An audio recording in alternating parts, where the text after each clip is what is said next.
Dare great things for Christ.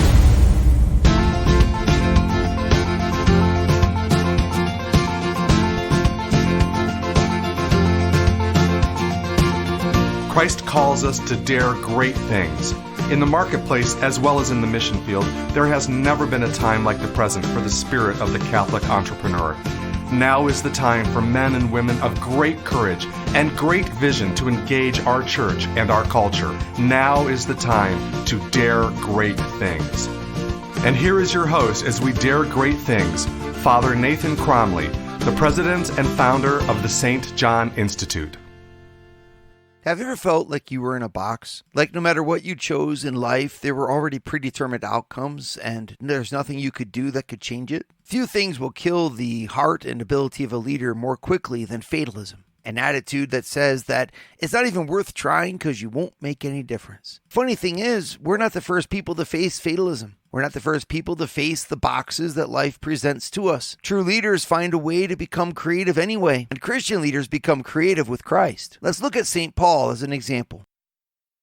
Hey everybody, glad to be back with you again, and we're doing this wonderful class here on St. Paul. Right, I want us to focus in together on understanding how St. Paul speaks to us who are business leaders, professional leaders, right, in the workspace, and inspires us to do the great things that God's put into our hearts. I mean, just the St. John Leadership Network exists so that you can become the audacious leader, the daring leader that you want to be. Why would you live a life of mediocrity and not even living a life that you yourself want to live? I mean, in the end, if you're not happy with your own life, I mean, then you need to get one, right? You need to get a new one. You need to do something, because the one goal that we all have in life, the thing that we all need to achieve no matter what, is to find a happiness on the other end of our actions, right? So if I'm therefore engaged in my profession and my profession is meaningless to me, you're probably actually hurting yourself, just to be honest.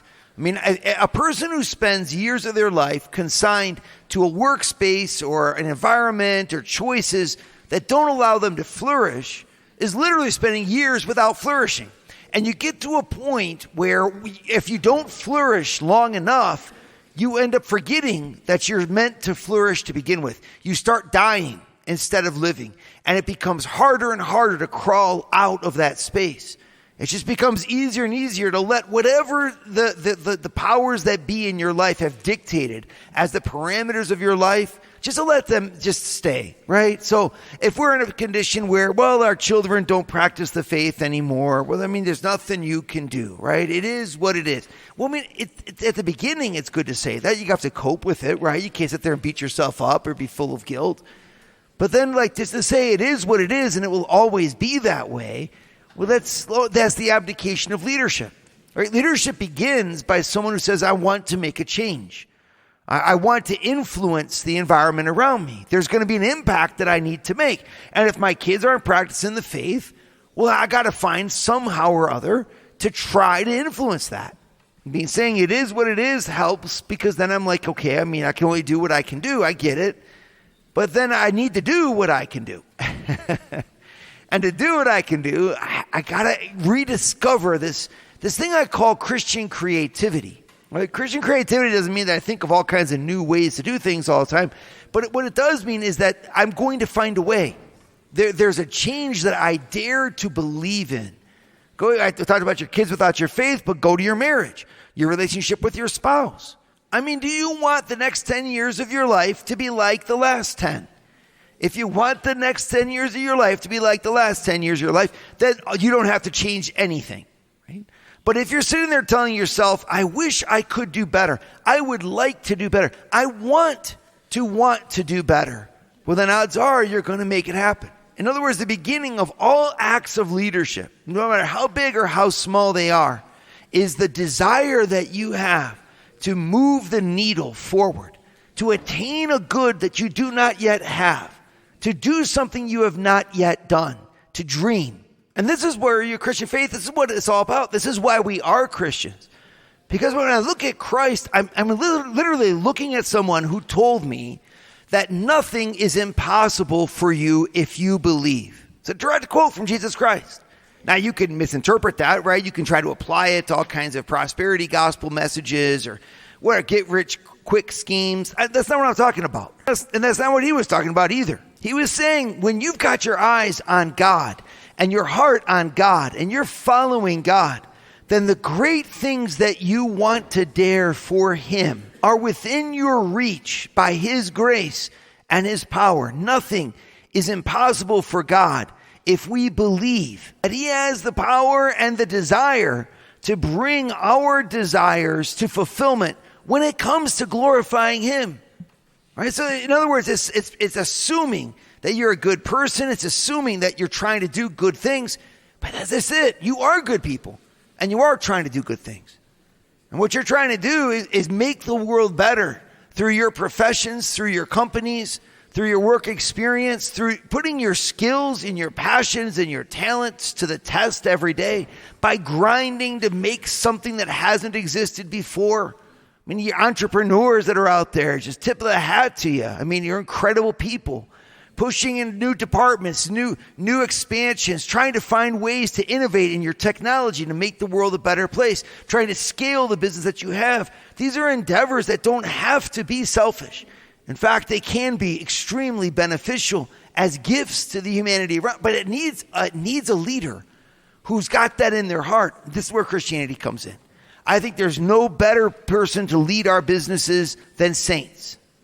Let's just say it over and over again. Just like there's no better people to lead our politics than saints. There's no better people to lead your families than saints.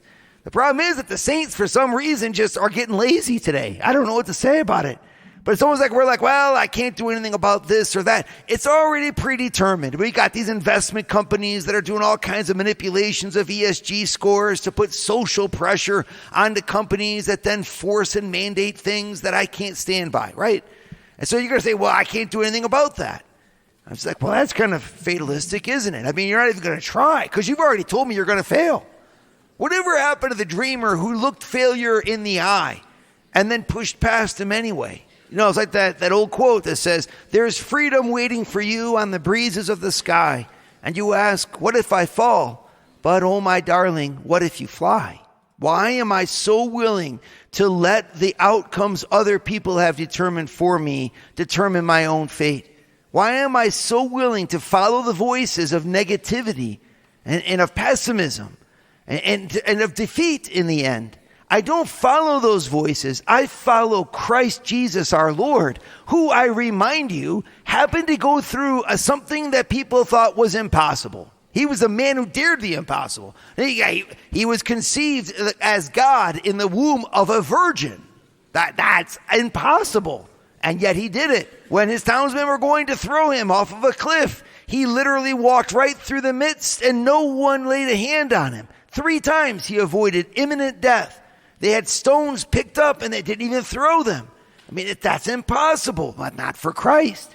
And he walked on water. You ever done that before? He fed 5,000 people with a couple of loaves of bread and a few fish. He raised 3 different people from the dead in full public view. He's someone who didn't stop at the impossible.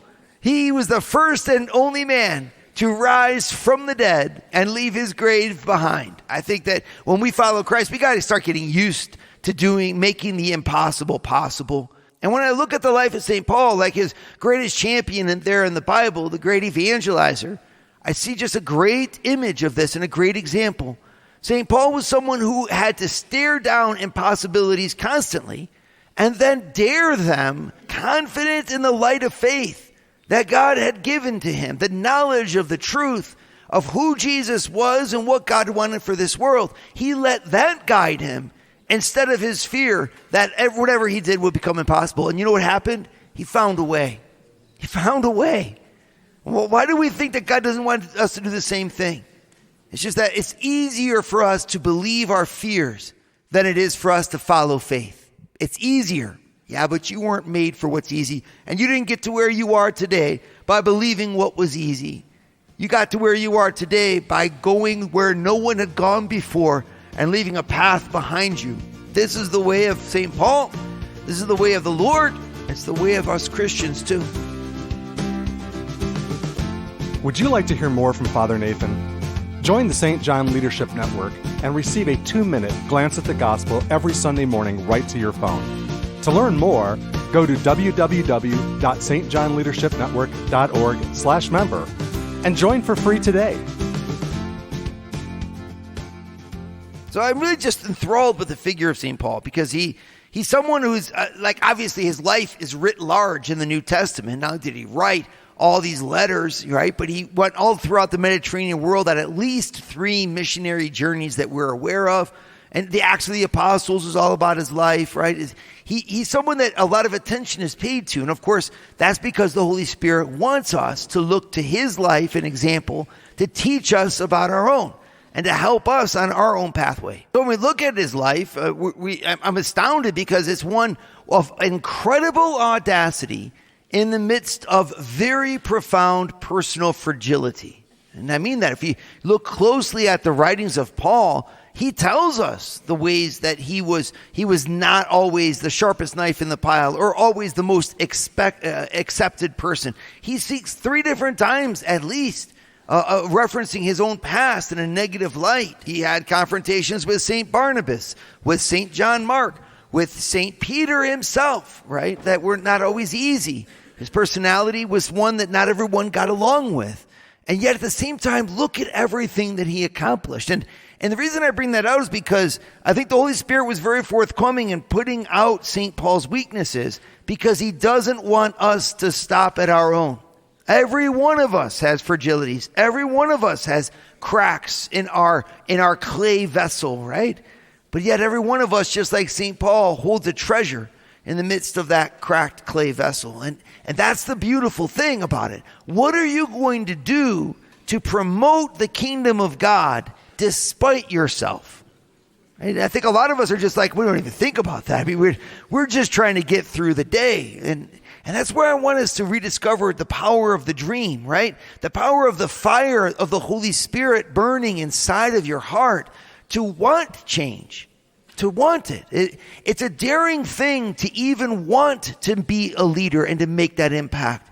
It's daring because it's scary.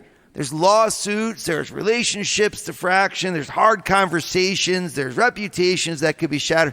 There's all kinds of different things. And if we've already gone through some of that, we carry baggage, almost like wounds that the devil just loves to tickle to keep us where we are. You know, and yet we can't just stay where we are. Because if we stay where we are, then we're allowing someone else to dictate that terrain. And sometimes we just can't do that. I mean, you can't. You're the head of your family. You're married to that spouse of yours. You're there as a citizen of this country. You're responsible for your business. So it's not a question of if. It's just how to do it. And the thing that St. Paul teaches us that's so amazing is that he leans into his weakness to find his way forward. Most of us go around our failures, or we go around, the places where we're broken in life, and we try to do our best despite them. What St. Paul says is, in my weakness, Christ's strength is made perfect. And therefore he says, I will glory in my weakness. It's amazing. So that the grace of Christ might stay upon me. But that means that to glory in your weakness means that you literally have to stay utilizing the weapons, so to speak, that are ineffective. Trusting that if God is behind you, no matter what is in front of you will fall, despite whatever instruments you throw at its way. It's really what God's asking us for is courage. The courage to face our fears and to move through them with his grace and his power. That's such a powerful message. And it's what makes St. Paul so irresistible. So when you think about it, well, what are some of the fears that he faced, right? Well, I think the first fear I want to look at is the same one that keeps a lot of us at bay. It's the fear that says, nothing will change anyway. I've tried so hard. It's like that woman who came to see Padre Pio one time, and she said, Padre Pio, I've been praying for 20 years for the conversion of my son, and so I'm starting to give up hope. And Padre Pio looked at her and said, my dear friend, I've been praying for some conversions for 20 years, which is why I'm starting to have hope. See, so many of us feel the way, just like that woman, like, well, what's the good in trying? What's the use in trying, right? I already know it's going to end up in failure. The situation around us is so powerful. The forces of evil are so overwhelming that it almost seems like God's just given up on us. And I kind of smile when I see it, because I can understand that feeling. Look, we've all been there. But is it God who's given up on us, or is it us who've given up on God? Right? Because, do you really think that God's just there saying, I'm just going to let the world go to waste? Maybe he's like, no, I just thought that I'd find believers who were willing to try in the face of what looks like imminent defeat to win the victory. And of course, he puts in the scriptures all kinds of examples of this, right? From David versus Goliath, just to use that, very flagrant example, to his own son who rises from the dead. As St. Paul will actually put in Romans 8, if God is for us, well, who can stand against us, right? And the answer is, of course, nobody. Because if God is for us, then we have the victory in Christ Jesus our Lord. Amen. Right? So that means that I have to look at that in the situation in the eye and say, okay, I don't see a way through this, but I'm confident that God is going to show me the way. If I follow the light that's in my heart, the flame of desire that comes from him, if I don't let that go, then I know I'm going to find a way. It's Jesus himself who tells us in the Beatitudes, blessed are those who hunger and thirst for righteousness, for they will be satisfied. Right? What a great promise. Blessed are those who hunger and thirst for righteousness, for they will be satisfied. It's not easy to hunger and thirst when you don't feel like you have any possibility of getting food or water. But Jesus is saying, exactly, stay right there. Stay right there. If you stay there and face that fear, then my Holy Spirit will find you a new way that maybe no one has found before, maybe no one thought of before, but that's there. Let's go back and just look, for example, at the Civil Rights Movement. Who led the Civil Rights Movement in the United States of America? Obviously, many different people, right? And yet the most prominent person was Dr. Martin Luther King. Who was Dr. Martin Luther King? He was a Christian minister whose faith impelled him to stare down the forces of impossibility and to hold up the candle of truth. And you know what happened? The tides turned. Things changed. Doors opened. And he paid a heavy price to walk through them, to find his freedom and to find the freedom for everybody else. But the courage of that man to believe that some things can change and that it is possible to have a dream, right? And I know there's all kinds of things we can say about every human being, about their imperfections, but there you had a moment where Christian faith changed the world for the better. Or you could follow the footsteps of St. Damien of Molokai, going to the leper colony there in Kalupapa, off the northern coast of Molokai, where people thought that there was simply no hope for life, and where he stepped in and found ways to bring dignity and love to these people who otherwise were abandoned to utter despair. He simply believed his way to a solution because the fire of faith was in his heart. And that fire of faith cannot be extinguished by anything that comes in front of it. This is the same fire of faith that has been given to you. So why look in your family situation? Why look in your marriage? Why look at it from the point of view of saying that there's no way out? When in fact, Jesus always is capable of changing things, making things open that were closed. Do you really think that the one who created all the stars of the heaven and all the universe and all of its finery out of nothing can't change the situation that you're in? I think not. I think, on the contrary, we'd be well advised to put our hand in his and to brave the fear. And that's exactly what St. Paul does in his life. And we're going to talk about that now. Would you like to start your Thursday mornings with a scriptural leadership lesson? Join the St. John Leadership Network, where Father Nathan hosts a 30-minute call at 6:30 a.m. in all 4 U.S. time zones. To learn more, go to www.stjohnleadershipnetwork.org/member and join for free today. So when I look at the person of St. Paul, I see someone who, in many situations in his life, was given a set of conditions that most of us would have considered simply impossible to change and which would necessarily preclude him from doing the great things that he actually did, right? And what was in his spirit that enabled him to do that? I think there was a spirit of creativity, a spirit from the Lord who created the world and reflects that creative power in his people as they try to transform it, right? And so I give an example. For number one, the Jewish faith that he was an ardent supporter of had already determined that Jesus Christ was not the Messiah. So it would be, you would say, impossible that a subscriber to Judaism would actually find his way to saying that Jesus Christ was the fulfillment of Judaism, right? And that's exactly what happened. So I mean, there's the first impossibility. How does a devout Jew become a devout Christian when we've already determined, we who are devout Jews, that it's impossible to be a Christian? I'm like, well, the way that happened for St. Paul was that he met Christ. That kind of changed things, didn't it? Right? And suddenly, when he meets Christ on the road to Damascus, in an instant, everything changes in his life. And suddenly, he has a different way of looking at the world.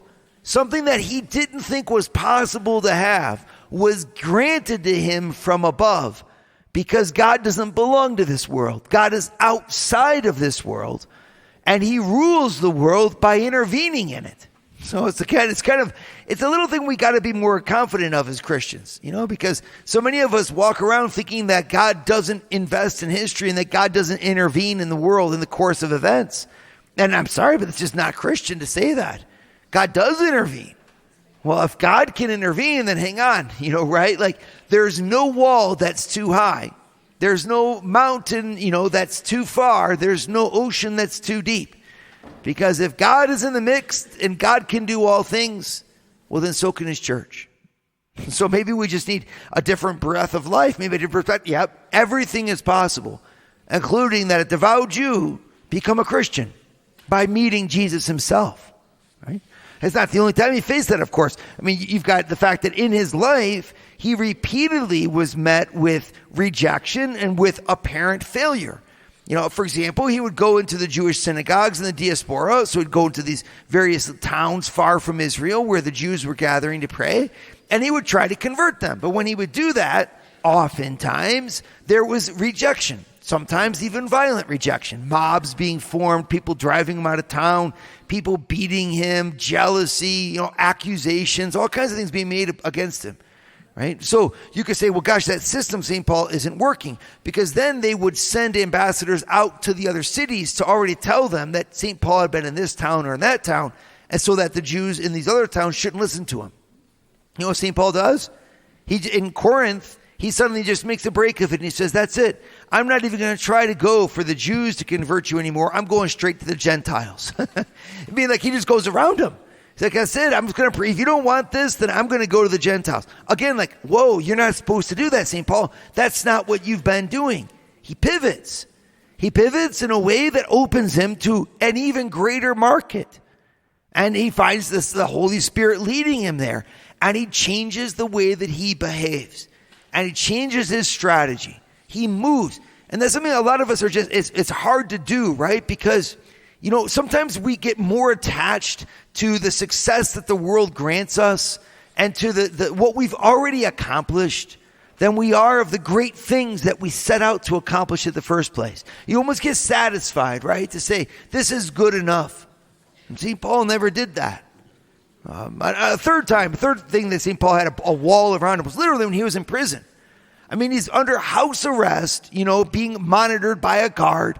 He says he's wearing chains. I mean, so that must have been something. I don't know exactly what that meant, but except that he's wearing chains, right? So he's bound. And as he's wearing chains, he's literally dictating letters that we will read today to change the world. If he can't get on boats and go to towns to preach, well, then he'll start writing letters from where he is. He will find a way, So there's all kinds of things that get in our way from that. But you would think that when St. Paul's in prison, there's nothing more he can do. But I'm thinking of the time that he was in prison in Jerusalem, for example, and then, when he was arrested in Jerusalem and then sent into prison. And there he is. He spends years in prison and is given a shot to speak. And instead of defending himself, he literally tries to convert the king of Israel who had come to listen to him.